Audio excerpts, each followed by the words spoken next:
और चलिए शुरुआत इस वक्त की बड़ी खबर से करेंगे। डी नोटिफिकेशन के खिलाफ बीजेपी ने खोला है। आज नाहन में बीजेपी की आक्रोश रैली है। आक्रोश रैली में प्रदेश अध्यक्ष होंगे शामिल। कांगड़ा की रैली में नेता प्रतिपक्ष जयराम ठाकुर शामिल होंगे। कल राज्यपाल को ज्ञापन सौंपेगी बीजेपी। तो डी नोटिफिकेशन का मुद्दा लगातार बीजेपी गरमा रही है और अब डी नोटिफिकेशन के खिलाफ बीजेपी ने मोर्चा खोल दिया है। आज नाहन में बीजेपी की आक्रोश रैली है। इस आक्रोश रैली में प्रदेश अध्यक्ष शामिल होंगे और इसी तरह से कांगड़ा की रैली में नेता प्रतिपक्ष जयराम ठाकुर शामिल होंगे। कल राज्यपाल को ज्ञापन सौंपेगी बीजेपी। और इसी खबर पर अपडेट लेने के लिए हमारे सहयोगी राजेंद्र हमारे साथ इस जुड़े हुए हैं। राजेंद्र, डी नोटिफिकेशन का मुद्दा लगातार बीजेपी गरमा रही है और अब इसी इश्यू को लेकर आक्रोश रैली कर रही है बीजेपी। अबू बिल्कुल। और आज की अगर हम शेड्यूल की बात करें तो आज नाहन में हालांकि केंद्रीय मंत्री अनुराग ठाकुर ने आना था, लेकिन किन्हीं कारणों से उनका कार्यक्रम रद्द हो गया है। अब नाहन में वहां से विधायक भी जीत चुके हैं और वर्तमान में भाजपा के प्रदेश अध्यक्ष और सांसद सुरेश कश्यप वो अब नाहन में जनसभा को संबोधित करेंगे। और जिला में अब उनकी ड्यूटी लगाई है। थोड़ा फेरबदल जो है तो वही ये भाजपा के जो जिला स्तरीय प्रदर्शन है, आक्रोश रैली है, उसमें हुआ है। इसके अलावा आज कांगड़ा जिला में जो भाजपा ने संगठनात्मक जिले बनाए हैं पालमपुर और कांगड़ा, वहां पर आज नेता प्रतिपक्ष और पूर्व मुख्यमंत्री जयराम ठाकुर होंगे। इसके अलावा अगर बात करें तो कल भी बड़ा इवेंट भाजपा का रहने वाला है। पहले सुबह ठियोग जो महासू जिला भाजपा का है वहां पर प्रदेश अध्यक्ष सुरेश कश्यप जनसभा को संबोधित करेंगे। इसके बाद शिमला में बड़ा प्रदर्शन होगा, एक रैली निकाली जाएगी शिमला के लोअर बाजार में और वहां से फिर एक छोटी सी जनसभा को संबोधित किया जाएगा। उम्मीद लगाई जा रही है भाजपा की तरफ से कि करीब करीब 500 लोग इसमें शामिल होंगे और पूरे प्रदेश के भाजपा के जो विधायक हैं वो इसमें रहने वाले हैं। इसके अलावा स्थानीय नेता इसमें रहने वाले हैं, वो फिर जाकर राज्यपाल को ज्ञापन सौंपेंगे। तो कुल मिलाकर हम कह सकते हैं कि डी नोटिफिकेशन के खिलाफ एक जो मुहिम भाजपा की तरफ से बनाई जा रही है उसको अब धीरे धीरे अंतिम चरण की तरफ उस पूरे प्रोटेस्ट को ले जाया जा रहा है। और आक्रोश रैलियां पूरे प्रदेश में हुई, सभी जिलों में हुई। जो बड़े नेता थे उन्होंने उन सब रैलियों में भाग लिया, चाहे पूर्व मुख्यमंत्री जयराम ठाकुर की हम बात करें, इवन पूर्व मुख्यमंत्री प्रेम कुमार धूमल वो भी ऊना में गए। बाद में उनका शेड्यूल जारी हुआ, जो पूरा शेड्यूल जारी किया गया था उसमें प्रेम कुमार धूमल का नाम नहीं था। बाद में ऊना में उनकी ड्यूटी लगाई गई। इसके अलावा केंद्रीय मंत्री अनुराग ठाकुर की हालांकि 2 जगह जिम्मेदारियां दी गई थी कि हमीरपुर में वो जनसभा को संबोधित करेंगे जो आक्रोश रैली की जनसभा होगी और नाहन में करेंगे, लेकिन दोनों ही जगह वो जनसभा को संबोधित नहीं कर सके हैं, ना ही हमीरपुर में और ना ही नाहन में। हमीरपुर में आए जरूर थे लेकिन एक सरकारी कार्यक्रम में मौजूद रहे और उसके बाद फ्लाइट के कारण उनको जल्दी जाना पड़ा। तो इसके अलावा अगर कहें तो अन्य सभी जिलों में भाजपा के बड़े नेता, स्थानीय विधायक और पूर्व में मंत्री जो भाजपा की तरफ से रहे हैं, प्रत्याशी लोकसभा विधानसभा चुनावों में भाजपा के जो रहे हैं, तो सभी ने बड़े स्तर पर इन रैलियों में भाग लिया। और जो भाजपा ने एक कैंपेन शुरू किया है लोकसभा चुनावों तक, लग रहा है कि भाजपा इस पूरे कैंपेन को लेकर जाएगी और वर्तमान प्रदेश सरकार के खिलाफ एक बिल्कुल राजेंद्र 2024 चुनाव तक बीजेपी इस पूरे इशू को उठाएगी। लेकिन अब हालिया दिनों जो असेंबली में बजट सत्र शुरू होने वाला है, 17 तारीख या 16 तारीख से बजट सत्र शुरू होने वाला है, उससे पहले इस मुद्दे को और ज्यादा गर्मा देना चाहती है बीजेपी। अब बिल्कुल अबू 14 तारीख से बजट सत्र विधानसभा का शुरू होने वाला है। तो बजट सत्र में भाजपा की जो रणनीति है वो बिल्कुल साफ है कि बजट सत्र से पहले जनता के बीच में जाओ। शुरुआत उन्होंने की अपने मंडल स्तर से, हम कह सकते हैं बूथ स्तर से शुरुआत हुई, सिग्नेचर कैंपेन लगाया गया। बूथ स्तर के बाद जिला स्तर पर आए, जिला स्तर के बाद राज्य स्तर पर आए, फिर दोबारा से जिला स्तर पर बड़ी रैलियां की गई। एक अट्रैक्शन देने के लिए जो भाजपा के प्रदेश के सभी बड़े नेता थे उनको इन रैलियों में मौजूद किया गया, शामिल किया गया, लोगों से सीधे संवाद करवाने की एक आदेश दिए गए। उसके बाद फिर शिमला में एक बड़ा शो, शिमला में जो एक कल जनसभा को संबोधित करेंगे, एक हल्की सी रैली है, इसको हम दूसरे नजरिए से भी देख सकते हैं क्योंकि नगर निगम चुनाव शिमला में हो सकते हैं। तो ऐसे में एक पेन एक मूवमेंट बनाने की जो कोशिश है वो भी इसमें इन्वॉल्व भाजपा की तरफ से की गई है। इसीलिए सेंटर ऑफ अट्रैक्शन जो कल की रैली का जो समापन रखा गया है वो शिमला में रखा गया है और पूरे प्रदेश में अब धीरे धीरे जो सदन के बाहर का काम है, विधानसभा से बाहर का काम है, वो भाजपा एक पहला ही चरण का पूरा कर चुकी है और अब बजट सत्र आने वाला है तो बजट सत्र में घेर के कांग्रेस को घेरेंगे और जो डीनोटिफिकेशन के इश्यूज हैं, जो छोटे छोटे संस्थान बंद हुए हैं, उनको उठाने की कोशिश भाजपा की तरफ से की जाएगी क्योंकि लंबा बजट सत्र चलता है। राज्यपाल के अभिभाषण की चर्चा की बात हो या बजट के ऊपर चर्चा की बात हो, बजट अनुमानों के ऊपर, खर्च के में जो लंबा ये सेशन चलने वाला है और इस सेशन का पूरा लाभ भाजपा उठाना चाहेगी क्योंकि इसके बाद फिर सीधा नगर निगम चुनाव में भाजपा को जाना है और फिर लोकसभा चुनावों की तैयारियां, कैंपेन भाजपा की तरफ से दोनों राजनीतिक दलों की तरफ से शुरू हो जाएगी। तो फिर बिल्कुल राजेंद्र, एक चीज और समझना चाहेंगे क्योंकि पहले दिन से ही जब से सरकार ने कहा था कि कुछ संस्थाओं को और कुछ दफ्तरों को डी नोटिफाई किया जाएगा, उसके बाद से ही बीजेपी एक तरह से एक्शन में आ गई थी। अब सवाल ये उठता है कि पूरा मुद्दा जो है जनता से भी जुड़ा हुआ है, चाहे बहुत से कॉलेजेस और स्कूल को डी नोटिफाई करने का मामला हो या दूसरे जो ऑफिसेज हैं उन्हें डी नोटिफिकेशन से जुड़ा मामला हो, तो क्या जनता का सपोर्ट भी बीजेपी को और अपोजिशन को इस इशू पर मिल रहा है?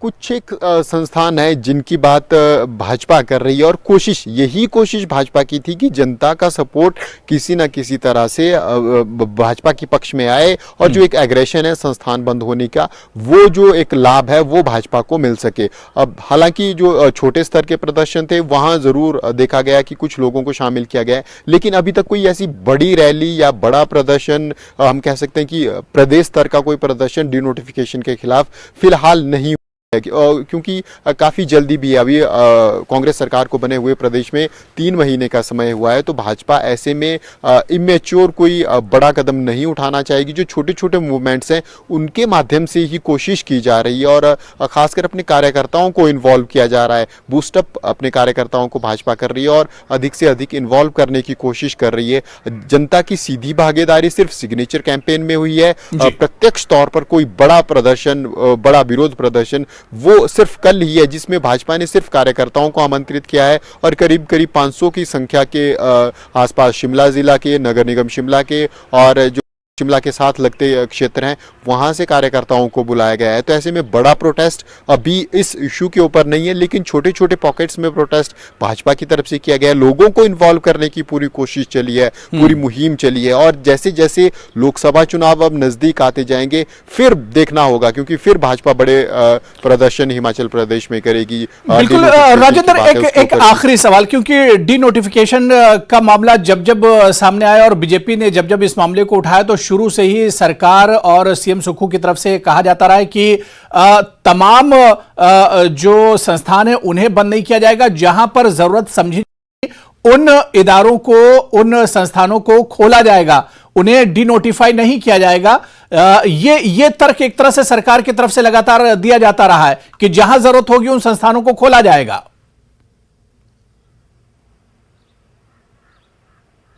अभी तक कोई संस्थान, सिर्फ 1 या 2 संस्थान हैं जो डी नोटिफाई करने के बाद दोबारा से खोल दिए हो। उनमें एक संस्थान धर्मपुर का है जो डी नोटिफाई करने के बाद 1 हफ्ते के अंदर ही दोबारा से कांग्रेस सरकार ने खोला है। हालांकि और इसके अलावा कोई बड़ा संस्थान ऐसा नहीं है जो पहले डी नोटिफाई हुआ फिर खोल दिया। हाँ, कॉलेजों की ज़रूर बात है कि 6 कॉलेज जो हैं वो डी नोटिफाई नहीं किए गए हैं, अब जो पिछली सरकार ने कॉलेज खोले थे उनमें से। तो अब ऐसे में अब देखना होगा कि क्या बजट सेशन के बाद सरकार दोबारा से कुछ संस्थान खोलती है, लेकिन उम्मीद इनकी काफ़ी कम लगाई जा रही है। हिमाचल प्रदेश में जब नई सरकार आती है तो चाहे वो जयराम सरकार की बात हो या फिर पूर्व की वीरभद्र सरकारों की बात हो, कुछ एक संस्थानों को ज़रूर डी नोटिफाई किया जाता है। जब पूर्व की भाजपा सरकार थी तो उस समय भी कुछ एक संस्थानों को जरूर डी नोटिफाई किया गया था, लेकिन इतने बड़े स्तर पर संस्थानों को हिमाचल प्रदेश में डी नोटिफाई नहीं किया गया था। ये लिए भाजपा इसको बड़ा मुद्दा बनाने की कोशिश कर रही है कि कुछ एक जो आपको लग रहा है पॉलिटिकल वेंडेटा से जो इंस्टीट्यूशंस खोले गए हैं उनको ज़रूर बंद किया जा सकता था, लेकिन सभी संस्थानों को बंद कर देना, इसके ऊपर बड़ा ऑब्जेक्शन भाजपा उठा रही है। अब देखना होगा कि क्या बजट सत्र के बाद दोबारा से रिव्यू इन सब पूरी सिचुएशन को किया जाता है, क्योंकि अभी सरकार पूरी तरह से सेटल हम कह सकते हैं अभी भी नहीं हो पाई है। अभी भी तीन मंत्री पद खाली हैं, बहुत से चेयरमैन की पोजीशंस अभी खाली हैं, चेयरमैन और वाइस चेयरमैन बोर्ड निगमों और डिपार्टमेंट्स में। तो अब बजट सत्र होगा, क्योंकि पूरा सरकार का फोकस सत्र के ऊपर था। कर्ज हिमाचल प्रदेश के ऊपर एक बड़ा कर्ज है, उसकी मैनेजमेंट है, और इसके अलावा अदायगियां प्रदेश सरकार को बहुत सी हैं। तो ऐसे में किस प्रकार से बजट लाना है, तो पूरा फोकस यहाँ है। अब इसके बाद बजट सत्र के बाद क्या रुख सरकार का रहता है, यही रुख फिर आगे हम कह सकते हैं कि पूरे 5 साल चलने वाला है। जी बिल्कुल राजेंद्र, हमारे साथ बने रहिएगा। एक और बड़ी खबर आ रही है, उस पर भी हम आपसे चर्चा करेंगे। हम आपको बता दें कि 14 और 15 मार्च को बीजेपी की अहम बैठक होने वाली है। नगर निगम शिमला के चुनाव पर इसमें चर्चा हो सकती है। बीजेपी प्रदेश प्रभारी और नेता प्रतिपक्ष भी इस अहम मीटिंग में शामिल होंगे। सह प्रभारी संजय टंडन और प्रदेश अध्यक्ष शामिल होंगे। शिमला के विली पार्क में बीजेपी की यह अहम बैठक होगी, जिनमें कई अहम मुद्दों पर चर्चा संभव है। तो 14 और 15 मार्च को बीजेपी की अहम बैठक होने वाली, इस पर और अपडेट लेंगे। हमारे सहयोगी राजेंद्र लगातार हमारे साथ जुड़े हुए। राजेंद्र, 14 और 15 मार्च को यानी ठीक बजट सत्र से पहले बीजेपी की अहम बैठक होने वाली है। क्या कुछ इशारा मिल रहा है, कौन कौन से बड़े एजेंडे और इश्यूज होंगे जिन पर बात होगी इस मीटिंग में?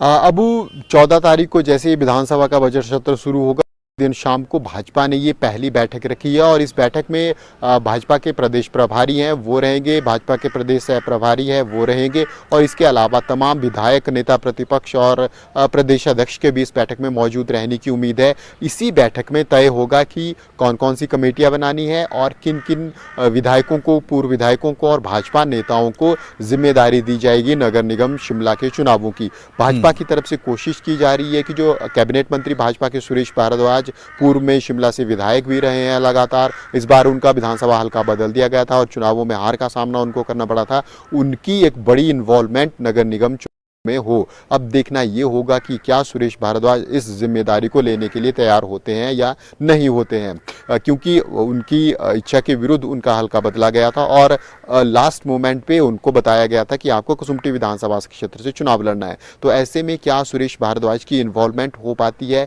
भाजपा संगठन क्या सुरेश भारद्वाज को बड़ी जिम्मेदारी दे पाएगा इन नगर निगम चुनावों में या नहीं दे पाएगा, ये बड़ा विषय है और इसके ऊपर चर्चा भी होना लग रहा है कि 14 तारीख को जो बैठक है उसमें स्वाभाविक है। और अगर भारद्वाज नहीं मानते हैं, कोई बड़ा रोल प्ले नहीं करते हैं नगर निगम चुनावों में, तो फिर किसके ऊपर जिम्मेदारी जाएगी, ये बड़ा सवाल भाजपा की इस बैठक में डिस्कस हो सकता है। इसके अलावा जो क्योंकि लगभग 3 विधानसभा क्षेत्र नगर निगम शिमला के एरिया में आते हैं, कुसुम्पटी, ग्रामीण शिमला और शिमला शहरी, तो इन तीनों विधानसभा क्षेत्रों के जो वार्ड हैं उनमें किन किन नेताओं की जिम्मेदारी लगाई जाए, क्योंकि शिमला जिला के लगभग तमाम लीडर्स को, भाजपा के बड़े नेताओं को इन नगर निगम चुनावों में भाजपा इन्वॉल्व करने की कोशिश करेगी, चाहे वो शिमला ग्रामीण से भाजपा प्रत्याशी रहे हो या भाजपा के बड़े नेता रहे हो, चाहे कुसुम्पटी से भाजपा के बड़े नेता या प्रत्याशी रहे हो। इसके अलावा अपर शिमला का भी महत्वपूर्ण रोल रहता है, चाहे जुब्बल कोटखाई से भाजपा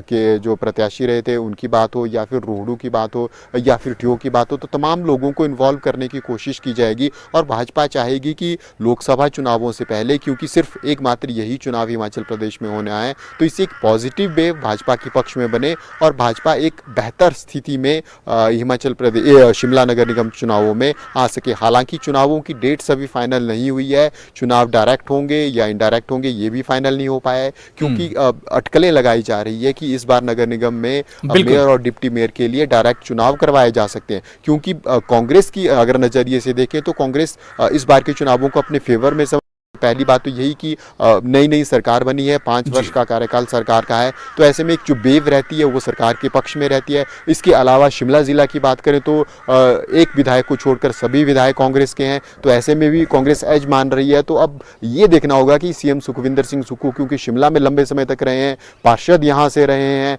तो बड़ी भांति जो शिमला नगर निगम की पॉलिटिक्स है उसको जानते हैं, तो क्या वो ये बड़ा निर्णय ले सकते हैं कि डायरेक्ट चुनाव होंगे, इनडायरेक्ट चुनाव होंगे। तमाम इश्यूज के ऊपर जो भाजपा की बैठक 14 तारीख की है उनके ऊपर डिस्कस होगा, चीजें फाइनल होगी और 15 तारीख को जो शिमला शहर और शिमला जिला के जो पदाधिकारियों के साथ भाजपा प्रदेश प्रभारी की बैठक होगी, उनमें फिर चीजों को डिलीवर किया जाएगा कि आपकी जिम्मेदारी यहाँ लगाई जा रही है और आपको ये काम करना है। तो दोनों बैठकों में 14 की बैठक में रणनीति बनेगी और 15 की बैठक में जिम्मेदारियां कार्यकर्ताओं को और शिमला जिला के नेताओं को दी जा सकती है। राजेंद्र, बहुत बहुत शुक्रिया। 14 और 15 मार्च को बीजेपी की अहम बैठक होने वाली और इस बैठक में कई मुद्दों पर चर्चा होगी। बहुत बहुत शुक्रिया राजेंद्र हमारे साथ इस खबर पर जुड़ने के लिए। तो 14 और 15 मार्च को बीजेपी की अहम बैठक है, नगर निगम शिमला के चुनाव पर चर्चा होगी और इसके अलावा और भी जो बड़े इश्यूज प्रदेश से जुड़े हुए हैं उन पर भी बीजेपी चर्चा करेगी। चलिए यहां पर रुकेंगे फिलहाल छोटे से ब्रेक के लिए। चलिए आगे बढ़ेंगे। सीएम सुक्खू सरकारी आवास में हफ्ते में 2 बार जनता से मिलेंगे, इसके लिए दिन और समय भी तय कर दिया गया है। अब लोग प्रत्येक मंगलवार और शुक्रवार को सुबह 9 बजे से 11 बजे तक मुख्यमंत्री से उनके सरकारी आवास ओक ओवर में मिल सकते हैं, जबकि पार्टी कार्यकर्ता प्रत्येक सोमवार और गुरुवार को शाम 5 बजे से 6 बजे तक सचिवालय में मुख्यमंत्री से मिल सकते हैं। इसके अलावा एमएलए, पूर्व एमएलए और अन्य जनप्रतिनिधियों के लिए कार्य दिवस पर दोपहर 3 से शाम 5 बजे का वक्त मिलने के लिए तय किया गया है।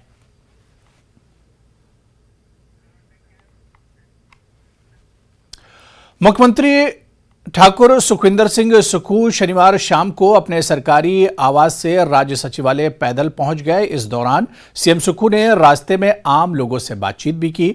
तस्वीरें देख सकते हैं जिसमें पैदल जाते हुए सीएम सुक्खू आम लोगों से मिलते हुए दिख रहे हैं, उनसे हाथ मिलाते भी दिख रहे हैं। तो अपने घर से सचिवालय तक पैदल सीएम गए और रास्ते में सीएम ने आम लोगों से भी बातचीत की।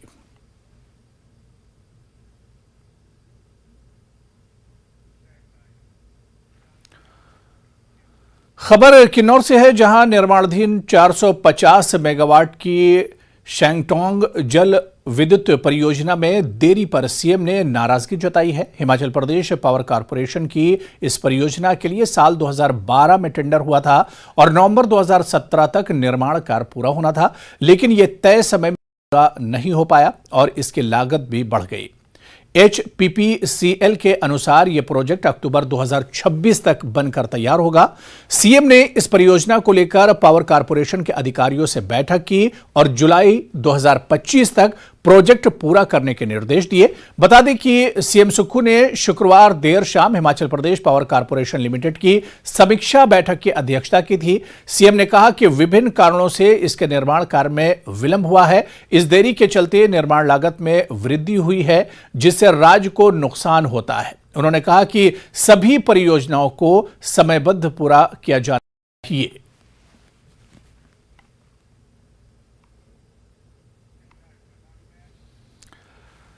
शिमला में राज्यपाल शिव प्रताप शुक्ला से विधानसभा अध्यक्ष कुलदीप सिंह पठानिया ने मुलाकात की। इस दौरान राज्यपाल को पठानिया ने विधानसभा के बजट सत्र से संबंधित तैयारियों की जानकारी दी। इस अवसर पर राज्यपाल के सचिव राजेश शर्मा और विधानसभा के सचिव यशपाल शर्मा भी मौजूद रहे।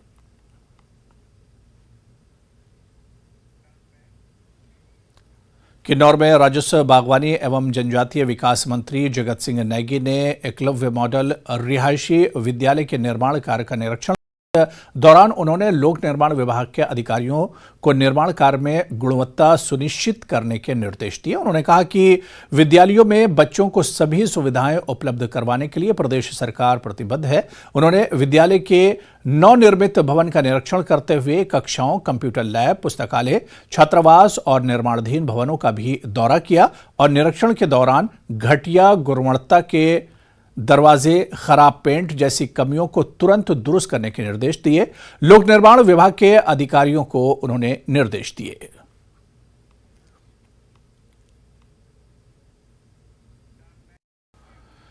हिमाचल में बीजेपी को नया प्रदेश अध्यक्ष जल्द मिल सकता है। खबर है कि इसको लेकर नेता प्रतिपक्ष ने बीजेपी के राष्ट्रीय उपाध्यक्ष सौदान सिंह से मुलाकात की है और बीजेपी के राष्ट्रीय अध्यक्ष जेपी नड्डा से होने वाली अगली मुलाकात में नए प्रदेश अध्यक्ष के नाम पर मोहर लग सकती है।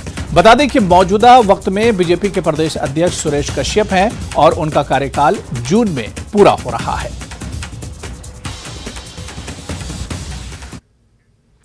कुल्लू की धार्मिक पर्यटन नगरी मणिकर्ण में 5 मार्च को हुई हिंसक घटना के मामले में अब डीजीपी संजय कुंडू ने एसआईटी का गठन किया है।